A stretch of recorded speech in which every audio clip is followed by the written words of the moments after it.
ICC टी20 world cup का final मुकाबला। शाहीनों ने कमर कस ली है। मेलबर्न क्रिकेट ग्राउंड में कौमी खिलाड़ियों ने जमकर ट्रेनिंग की।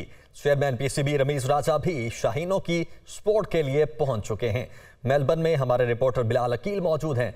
बिलाल, बताएगा यहां पर किस तरह की ट्रेनिंग चल रही है और क्या मनाजिर है?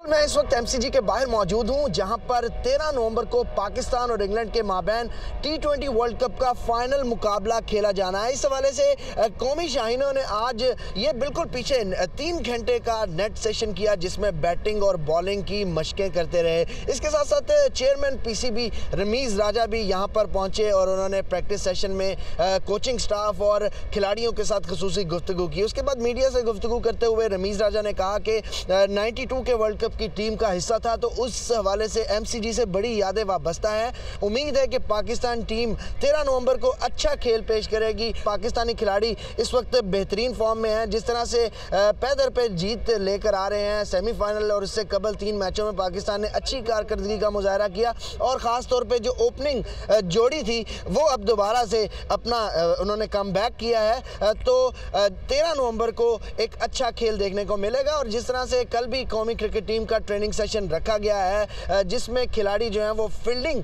की मशकें भी करेंगे और 13 नवंबर को शाम 7 बजे मेलबर्न के वक्त के मुताबिक एमसीजी में टी20 वर्ल्ड कप का फाइनल मुकाबला होगा। जी।